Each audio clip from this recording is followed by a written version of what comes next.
सलाम, नमस्ते, सत श्री अकाल। मैं हूं रजा और आप देख रहे हैं रजाग्राफी।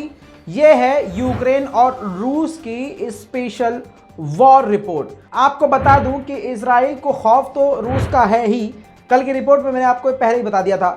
अब आपको बता दूं कि खौफ इतना है कि यूक्रेन के प्रेसिडेंट से कहा गया कि भाई साहब झुक जाओ। जी हाँ, अगर जो रशिया ऑफर आपको दे रहा है वो ऑफर मुझे देता तो मैं अपने लोगों की जान बचाने के लिए। ये कौन कह रहा है? बेनेट बोल रहा है। कौन है बेनेट? इजराइल के प्राइम मिनिस्टर ने ये कहा है यूक्रेन के कर्ता धर्ता से, यानी यूक्रेन के प्रेसिडेंट से। जी हाँ, इन्होंने इनसे कहा। ठीक है भाई साहब, ये कौन है? इजराइल के प्राइम मिनिस्टर। ये कौन है? यूक्रेन के प्रेसिडेंट। अब आपको बता दूं कि इन्होंने इनसे कहा कि अपने लोगों के लिए झुक जाओ और जो भी ऑफर रूस दे रहा है उसको एक्सेप्ट कर लो, क्योंकि अगर तुम्हारी जगह हम होते यानी इजराइल होता तो अपने लोगों की जान बचाने के लिए झुक जाता। जिस पर इन भाई साहब ने साफ मना कर दिया कि हम नहीं झुकेंगे। अब आपको बता दूं कि ये खबर मीडिया में आ गई, ये कई सारी रिपोर्ट्स में आ गई, खुद इजराइल की मीडिया में आ गई। हर जगह जब ये आ गई और उस पर बवाल शुरू हो गया और इजराइल को घेरना शुरू कर दिया, तो इसके बाद न जाने क्या बात हुई दोनों लीडर्स के बीच में कि ऑफिशियल्स ने बयान जारी किया बाद में कि नहीं, ऐसी कोई बात नहीं हुई थी, दोनों लोग ही मुकर गए। दोस्तों, समझ में आ रहा है ना मामला कितना खतरनाक है? मामला ये है कि यूक्रेन पर रूस बहुत भारी पड़ा हुआ है और रूस से हवा निकली हुई है इजराइल की। तो इजराइल कह रहा है कि भाई साहब हम तो वैसे भी हथियारों से मदद नहीं कर सकते और रूस काफ़ी ताकतवर है, ऐसे में आप झुक जाओ तो ज़्यादा बेटर रहेगा। जो भी अकेले में बात हुई हो, लेकिन ये बात लीक होने के बाद जब थू होने लगी तो दोनों ही लोग अपनी बातों से और अपने बयान से पलट गए हैं। दोस्तों, इसी के साथ आपको बता दूं कि इजराइल को अमेरिका ने धमकी दे दी है, वार्न कर दिया है। जी हाँ, वार्निंग दी है। आप ये हैरत कर रहे होंगे ना, तो रुकिए, इजराइल की ही रिपोर्ट लगा रहा हूं। इजराइल का ही नेशनल मीडिया है, यह अखबार है जिसमें यह साफ साफ लिखा गया है, खबर आई है कि अमेरिका ने इजराइल को वार्न किया है कि पाबंदी सारी दुनिया लगा रही है, तुम क्यों नहीं लगा रहे हो? तुम फंडिंग कर रहे हो, ना चाहकर भी तुम रूस की मदद कर रहे हो और वो जो गंदा पैसा है उस पैसे से आप फंड कर रहे हो और उस पैसे का इस्तेमाल रूस यूक्रेन के खिलाफ कर रहा है। आपको पहले भी बता चुका था कि सारी दुनिया धीरे धीरे पाबंदी लगा रही है रशिया पर, लेकिन किसी भी तरह से कोई भी पाबंदी अभी तक इजराइल ने नहीं लगाई है। और इजराइल अमेरिका का दोस्त है, ऐसे में इजराइल का पाबंदी ना लगाना जाहिर सी बात है अमेरिका को बुरा लगने वाली बात है। फ्रांस के प्रेसिडेंट इमैनुअल मैक्रोन ने बड़ा बयान देते हुए कहा है कि यूरोपीय यूनियन और भी ज्यादा कड़े प्रतिबंध रशिया पर लगाने वाला है और वो सारे ऑप्शंस, वो सारे प्रतिबंध लेटर पर यानी दस्तावेज बनकर ईयू की डेस्क पर पड़े हुए हैं, बस उस पर साइन करने की देर है। आपको बता दूं कि इमैनुअल मैक्रोन ने कहा कि जितनी जल्दी हो सके रूस को जंग रोकनी होगी, अपने सैनिकों को यूक्रेन से बाहर निकालना होगा और जितने भी ये हमले हो रहे हैं इसको जल्द से जल्द ख़त्म करना होगा, वरना पूरी तरह से बड़ी पाबंदियां रूस पर लगा दी जाएंगी। दोस्तों, जो रशियंस हैं वो हर जगह मुसीबत का सामना कर रहे हैं, चाहे वो पूरी दुनिया में कहीं भी हों। अब एग्जाम्पल के तौर पे देख लीजिए कि इटली में एक रशियन बिजनेसमैन, बहुत बड़ा रशियन बिजनेसमैन रहता था। उसके पास एक बड़ी याच भी थी, यानी एक पानी का समझ लीजिए जहाज। याच आप गूगल कर लीजिएगा, बहरहाल मैंने आपको ये तस्वीर में दिखा दिया, ये याच है। ठीक है, ये जो याच है, ऐसी बड़ी याच इटली में मौजूद रशियन बिजनेसमैन के पास थी। ईयू ने एक रशियंस की लिस्ट निकाली जिसमें बड़े बड़े बिजनेसमैन थे और जो दूसरी कंट्री में रहते थे। उस लिस्ट में इस बंदे का नाम था और इसकी याच इटली में ही थी, ये खुद भी इटली में था। तो इटली ने तुरंत आनन फानन इसकी याच को, जो कि लगभग 578 मिलियन डॉलर की है, भाई साहब मिलियन डॉलर की, 578 मिलियन डॉलर की ये याच है, जिसको सीज कर लिया। रूस के इसी तरह से बड़े बिजनेसमैन को तगड़ा झटका ईयू दे रहा है। दोस्तों, इन सभी के बीच रूस ने एक वीडियो जारी करके ये दुनिया को दिखाया है कि हमारे खौफ से यानी रशियंस के खौफ से यूक्रेन की सेना अपने हथियारों को ऐसे ही सब कुछ छोड़ छाड़ के फरार हो गई है। देखिए वीडियो।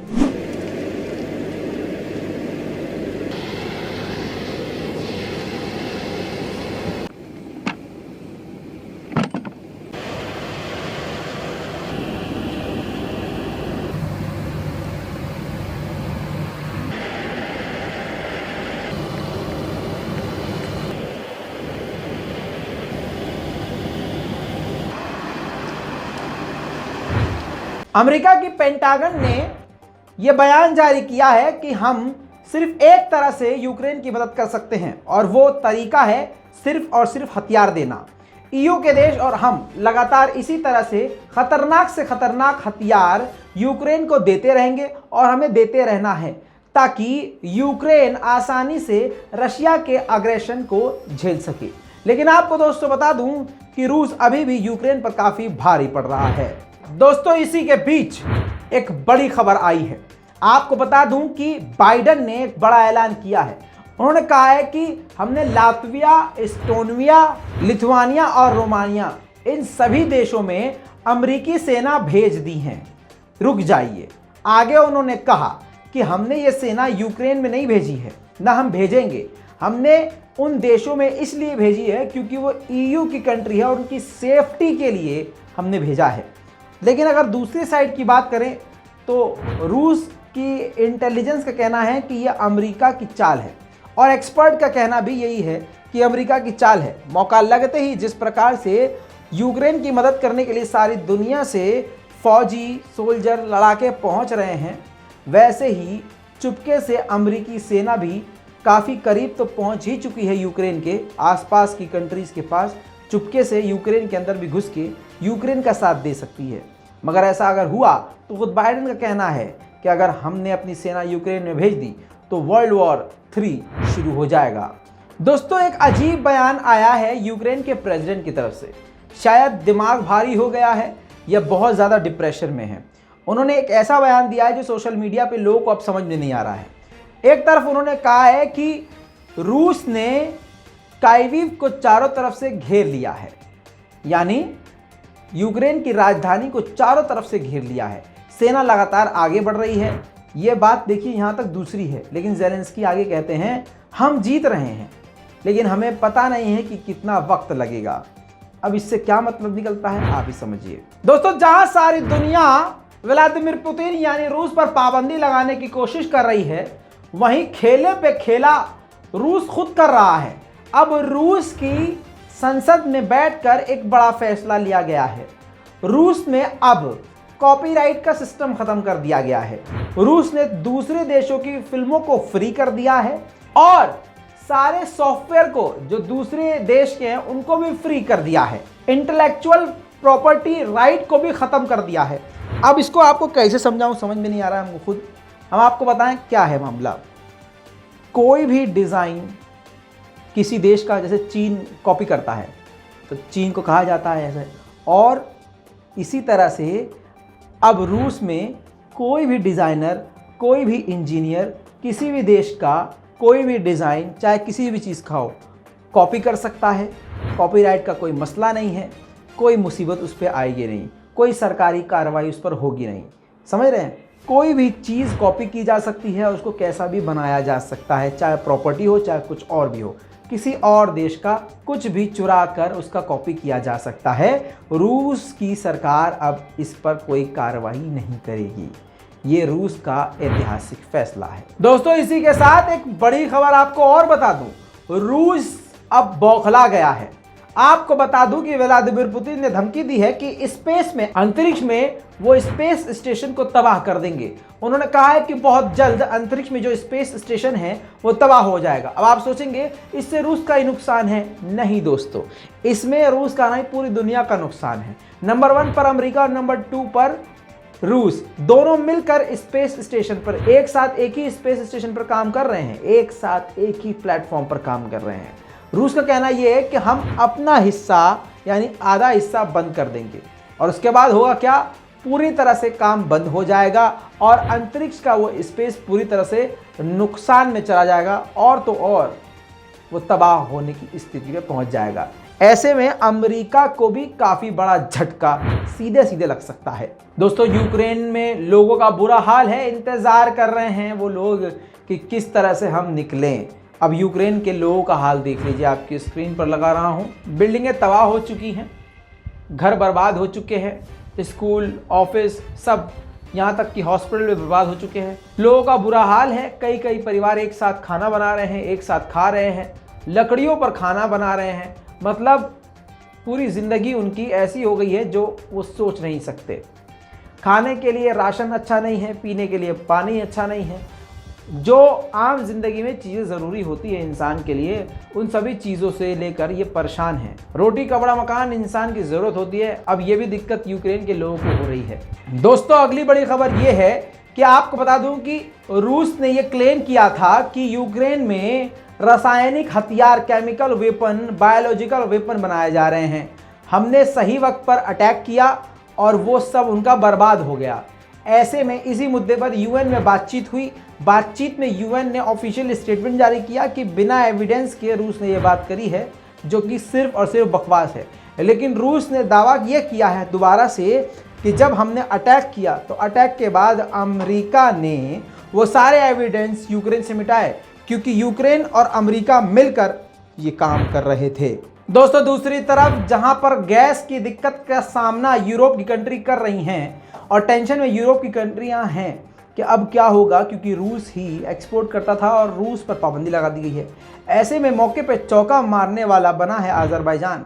अजरबैजान ने ऑफिशियल स्टेटमेंट जारी करके कहा है कि अगर दुनिया को यानी यूरोप को गैस की कमी होगी तो हम अपने गैस का प्रोडक्शन बढ़ा देंगे और यूरोप को हम गैस प्रोवाइड करवाएंगे। दोस्तों, आज सुबह सुबह फिर से यूक्रेन के निकोलाइव में ज़बरदस्त बमबारी रूस की तरफ से।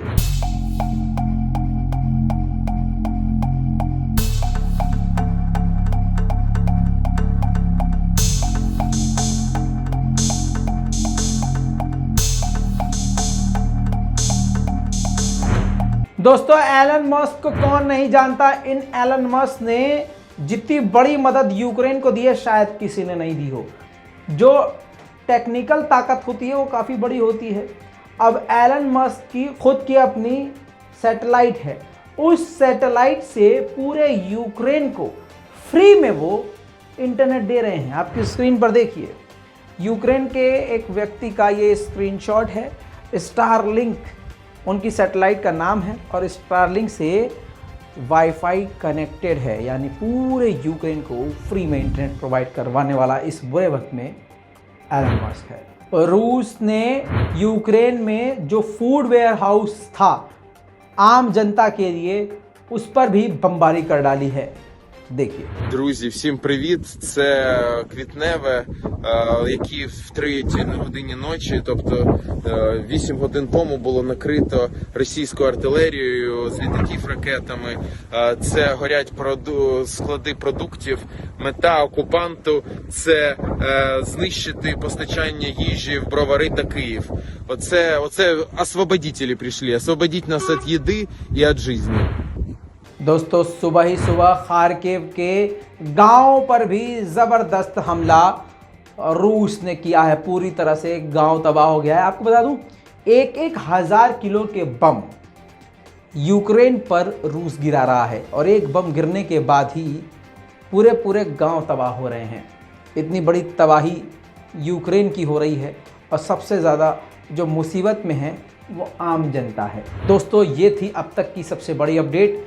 चैनल के साथ जुड़े रहिएगा, अपनी राय कमेंट में ज़रूर लिखिएगा, रिपोर्ट को शेयर कीजिएगा और हमारे चैनल को सब्सक्राइब करना मत भूलिएगा। मैं हूं रज़ा और आप देख रहे हैं रज़ाग्राफी। जय हिंद।